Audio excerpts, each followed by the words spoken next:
Halina't muli po nating pakinggan at panoorin ang mga video ng Mensahero ng Silangan. Dahil sa mga video pong ito, dito po natin masumpungan ang mga kasagutan sa atin pong mga matagal ng katanungan. Tara po, panoorin po natin.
Masayang bati mga Ophirians, Happy Awakening! Sa nakaraang video, inilahad natin ang pangalawang portal into history na matatagpuan sa City of London. Yan ang Guildhall na headquarters ng City of London Corporation, ang mother ng mga naglalakihang korporasyon sa London na sumasaklaw sa iba't ibang sangay ng ekonomiya, lalo na ang banking and finance ng United Kingdom, Europe at mga satellite organization sa buong mundo. Lumalabas na ang City of London Corporation sa Guildhall ay isang offshoot organization na nakaugat sa malalim na nakaraan mula sa panahon ni Gog and Magog, the guardians of the City of London.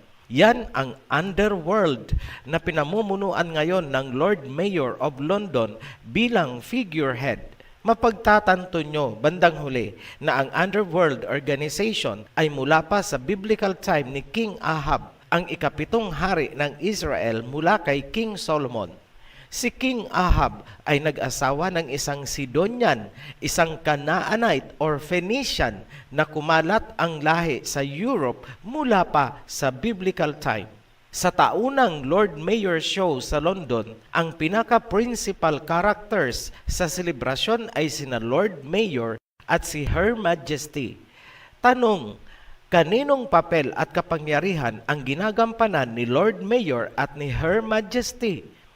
Diyan gugulong itong video na inyong pinapanood. Sa mga baguhan sa Ophirian Heritage Channel, itong Gog and Magog series ay hindi ninyo mauunawaan kung nilaktawan nyo ang World Territories series kung saan ipinaliwanag namin ang mga teritoryo at family tree mula kay Adam papunta kay Noah hanggang sa kasalukuyang mga bansa. Para maunawaan ang kabuuan ng Ophirian Heritage Channel, panoorin nyo rin ang guide video. Ang mga links ay inilagay namin sa description. Magpatuloy na tayo. Maraming nalilito sa pangalang Queen Elizabeth. Meron kasing Queen Elizabeth I, Queen Elizabeth II, at Queen Elizabeth the Mother Queen. Isa-isahin natin. Ang Queen Elizabeth I na naging head of state ay kinoronahan noong 1559. Siya ang pumalit kay Queen Mary I. Pareho silang anak ni King Henry VIII. Ang Elizabeth noong 1559 ang tinatawag na Queen Elizabeth I. Moving forward, taong 1937, kinoronahan si King George bilang hari ng British Empire. At syempre pa, automatic naging queen ang kanyang asawang si Elizabeth din ang pangalan. Ngunit tandaan, ang pagiging queen ni Elizabeth na asawa ni King George ay hindi bilang head of state, kundi dahil lamang sa pagiging asawa ng hari. Wala siyang kapangyarihan bilang head of state. Klarado po tayo dyan. Si King George at si Queen Elizabeth ay nagkaroon ng anak na babae na pinangalanan ding Elizabeth sunod sa pangalan ng nanay. Yan si Princess Elizabeth. Ibig sabihin, sa panahon ni King George, mayroong dalawang Elizabeth. Yan si Queen Elizabeth at si Princess Elizabeth. Itong si Princess Elizabeth ang nagmana ng trono sa pagkamatay ni King George noong 1952. Siya ang tinatawag nating Her Majesty sa kasalukuyang panahon, 2020. Para hindi kayo malito, ang Elizabeth of 1559 ang tinatawag na Queen Elizabeth I. Yung Elizabeth naman of 1952 ang naging Queen Elizabeth II. Mayroong 393 years na gap sa pagitan ni Queen Elizabeth I at Queen Elizabeth II. Sa history ng heads of state ng kingdom, hindi kasali ang Queen Elizabeth na asawa ni King George dahil hindi naman siya naging head of state. So, klarado po ulit. Ngayon, kilalanin natin ang head ng monarchy sa pamamagitan ng kanyang royal regalia para lumitaw ang papel na kanyang ginagampanan across history. Unahin natin ang scepter. Ang scepter ay simbolo ng Royal Imperial Authority at soberanya. Ito ay isang rod na yari sa ginto at napapalamutian ng iba't ibang jewels. Makikita nyo sa scepter ang isa sa pinakamalaking diamond sa buong mundo. Yan ang Cullinan I or Star of Africa I. Sa ancient mythology, ang katapat ng scepter ay ang wand na ginagamit sa sorcery. So ang humahawak niyan ay mga witches. Ginagamit ang wand sa pag-dispense ng power and authority. Ganyan din ang symbolism ng scepter na hawak ni Her Majesty. Ang cross na nasa dulo ay nangangahulugan na ang dispensation ng kanyang kapangyarihan at authority ay sa pamamagitan ng cross of Christianity. Next, ang corona. Depende sa okasyon or event, may dalawang klaseng official crown na ginagamit ang head monarch. Bawat isa ay may malalim na kahulugan at ugat sa kasaysayan. During coronation, ang ipinuputong ay ang royal state crown bilang pagproklama ng pagiging king or queen. Pagkatapos ng seremonya, papalitan ito ng imperial state crown. Ano ang sinisimbolo ng korona? Sa simpleng pagpapakahulugan, ipinapakita ng korona ang status ng tao kung sino siya sa kaharian. Talakayin natin ang royal state crown.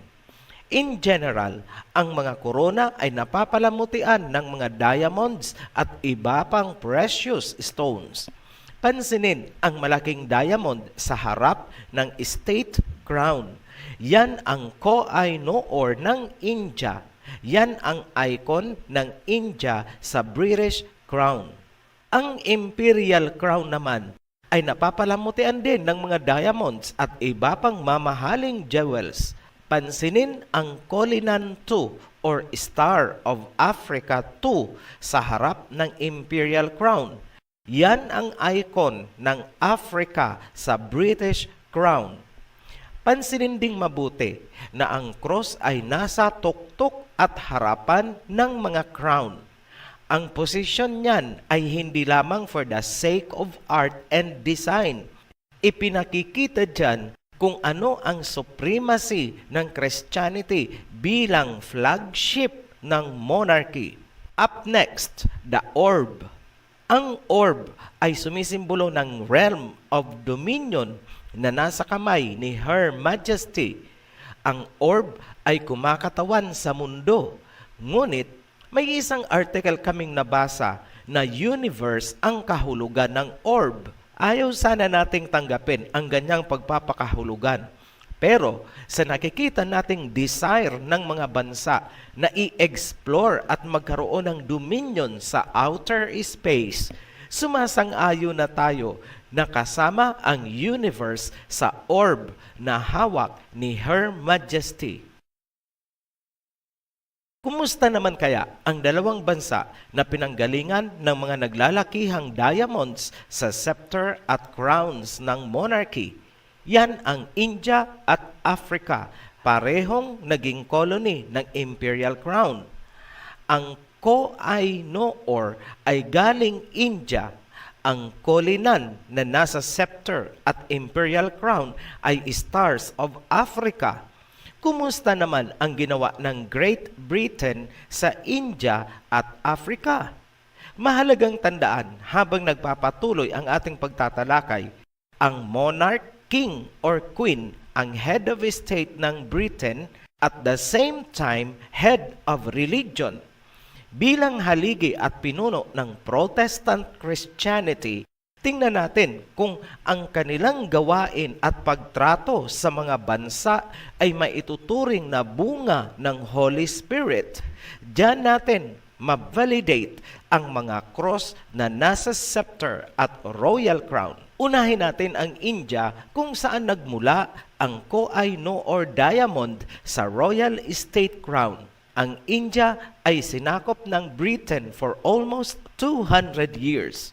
Ayon sa research ni Utsa Patnaik, isang renowned world economist, umabot sa $45 trillion ang nahuthot ng Britain mula sa India na humantong sa malawakang gutom na ikinamatay ng humigit kumulang 10 million katao. Nangyari yan sa pagitan ng 1765 hanggang 1938. Ang research ay inilabas ng Columbia University Press at inilathala naman ng Al Jazeera. Please check the link sa description. Ito ang dulot ng cross sa India, the spirit of Christianity ni Gog and Magog. Up next, Africa. Natalakay natin sa Rizal series ang Scramble for Africa ng 7 European powers. Pinagplanuhan nilang sakupin ang Africa sa ginanap na Berlin Conference noong 1884 hanggang 1885. Sinamsam ng 7 European powers ang lupain ng African continent. Hinuthot ang natural wealth, gold, diamonds, and mineral resources. Maraming alipin sa rubber plantation sa Congo ang namatay matapos putulan ng kamay kapag hindi naaabot ang kota sa plantations. Hindi pa nakontento. Maraming Africans ang dinukot mula sa iba't ibang bahagi ng Africa at ibinenta bilang slaves lalo na sa Amerika at Europe. Yan ang tinawag sa history na transatlantic slave trade. Ang mga nakikita nyong blacks sa Amerika at Europe at kung saan-saan pang bansa ay mga descendants ng mga dinukot na slaves. Hanggang ngayon, marami sa kanila ang kinakawawa sa lupain ni Gog and Magog. Lugmok ang Afrika ng lubayan ng mga lahi ni Gog and Magog. Ngayon, sino-sino ang 7 European powers na may kagagawan? Great Britain, Belgium, France, Italy, Germany, Portugal, at Spain. Lahat mga Christian nations. Ang diamond stars na nasa scepter at korona ni Her Majesty ay mga konkretong simbolo at pagpapatunay kung paano nilang hinuthot ang natural resources ng mga bansang sinakop.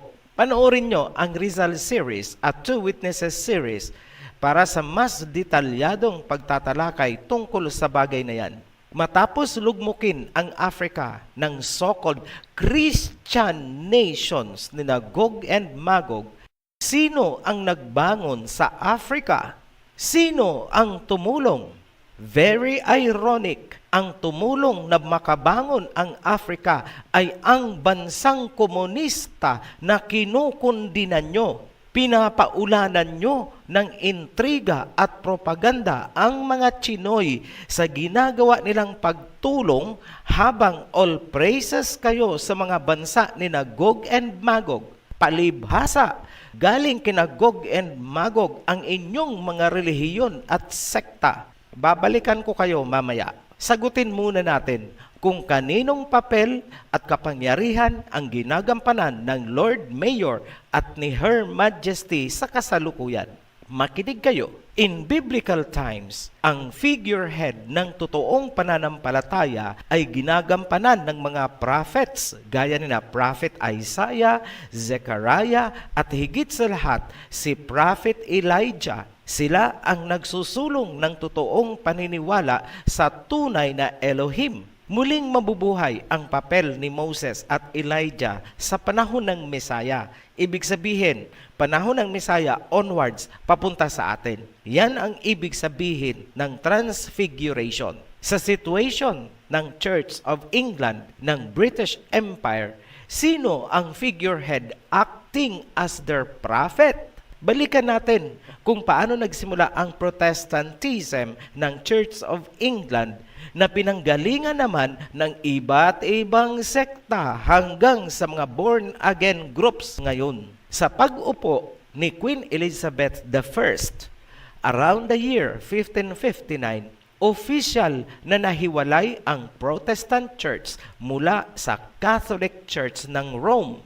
Isinilang ang Anglicanism at ang simbahan ay tinawag na Church of England. Si Queen Elizabeth I ang tumayong supreme figurehead. Dito natapos ang English Reformation na isaayos ng settlement ang theology at liturgy ng Church of England.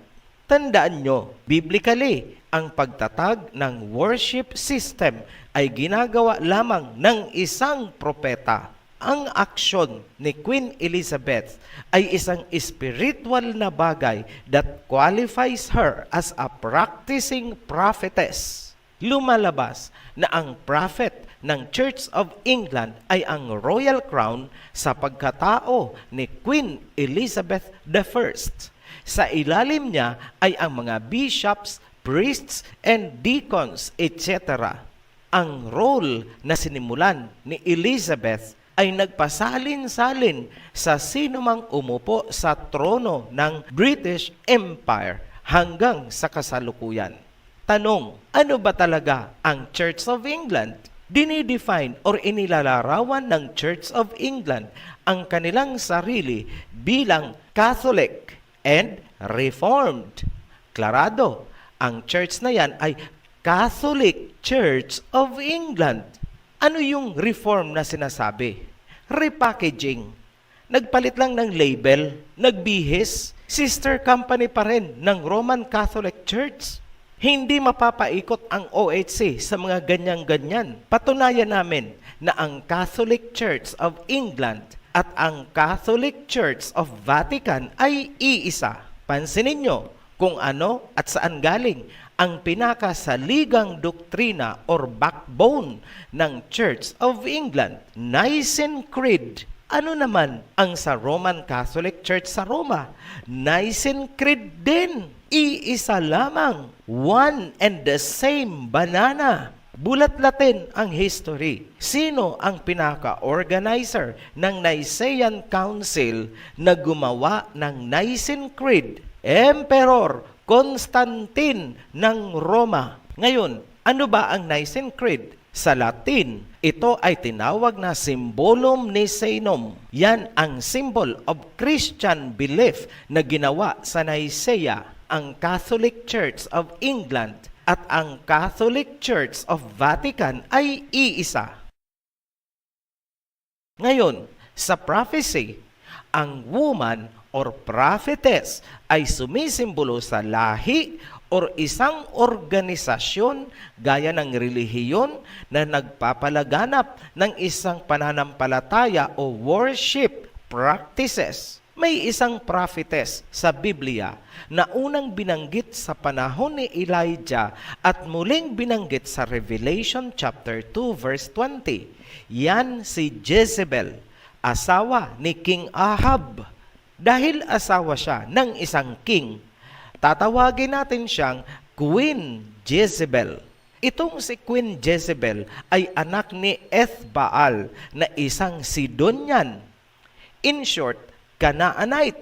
Siya ang nagpalaganap at tumukso sa mga Israelites na sumamba at i-glorify si Baal. Ang salitang Baal ay isang honorific title o titulo na kung isasalin sa English ay Lord. Halimbawa, Lord Mayor of London na ginoglorify ng mga Londoners. Ipinapatay ni Queen Jezebel ang mga prophets ng Elohim at ang natira ay si Elijah. Dumating sa punto na hinamon ni Elijah ang mga priest ni Baal na inaalagaan ni Queen Jezebel. Kung kaninong handog or alay ang tutupukin ng apoy, yun ang may totoo at buhay na Elohim.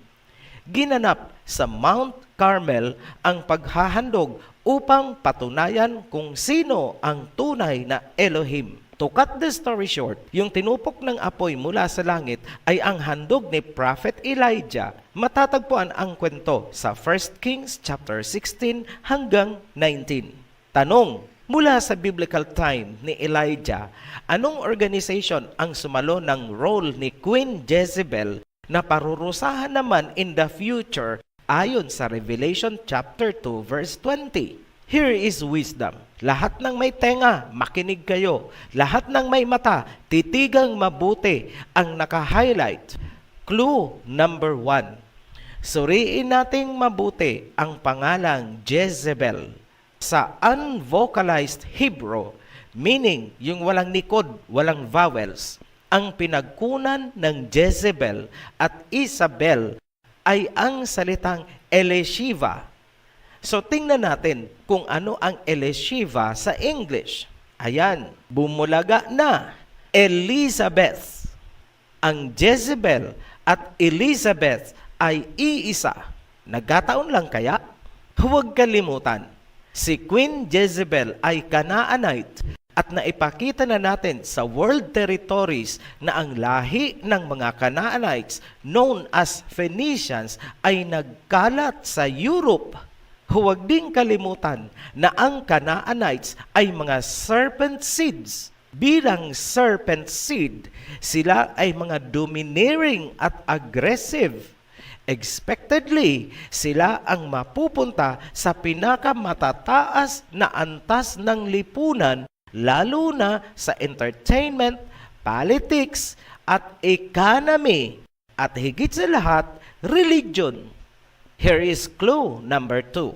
Ano ang kahulugan ng salitang Jezebel? Ayon sa Wikipedia, ito ang anglicized transliteration ng Hebrew word na Isabel. Ayon naman sa Oxford Guide to People and Places of the Bible, ang ibig sabihin ng Jezebel or Isabel ay, where is the prince?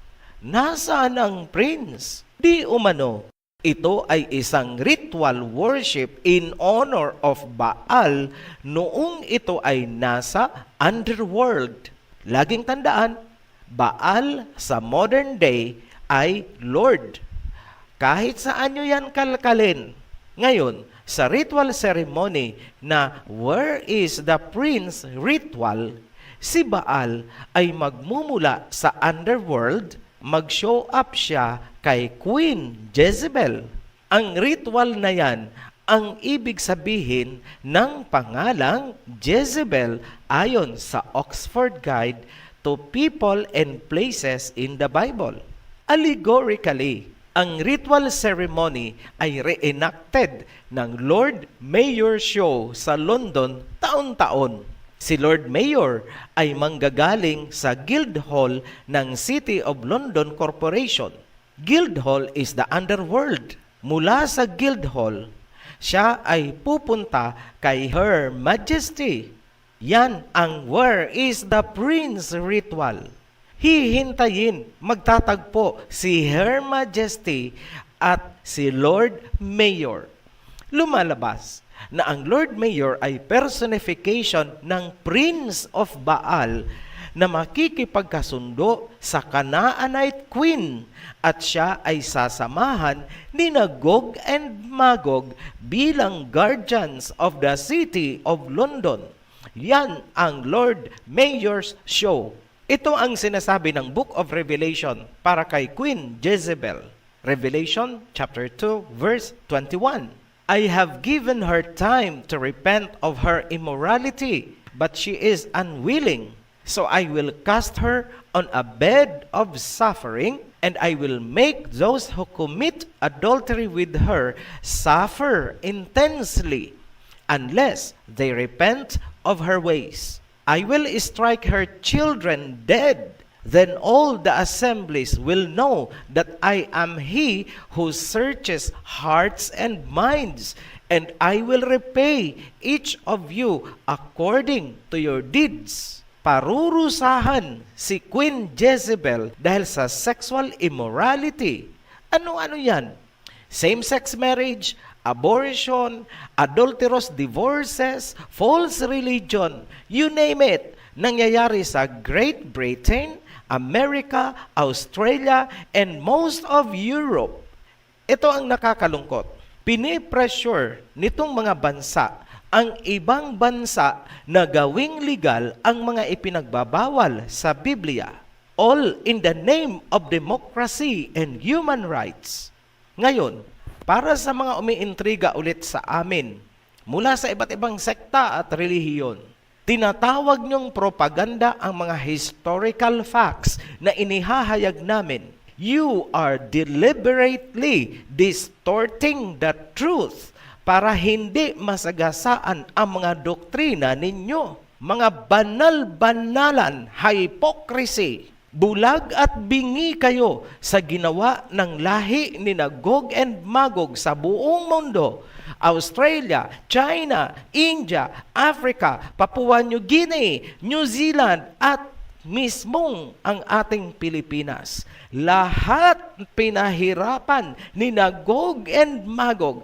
At ngayon, mag-isa ang mga Chinoy na lumalaban para sa Southeast Asia, pero binabatikos nyo.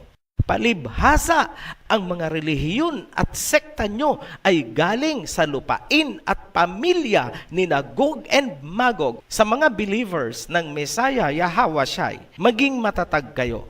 Kung ano ang nangyari noon, mauulit lang, but for the last time. Huling hirit na nila yan. Malapit na ang kanilang katapusan. Their days are numbered. Tandaan nyo yan. Muli kaming nagpapasalamat sa inyong patuloy na pagsuporta sa ating channel. Sa mga new subscribers, welcome to the heritage. Sa mga bagong baptized, welcome to the covenant. To all of you, be blessed. Shalom. Maraming salamat po sa inyong pakikinig at panonood ng video ito. At kung kayo po ay may natutunan, paki-like and share na rin po. At nasa baba po ang ating link para po sa inyong mga komento. Salamat po.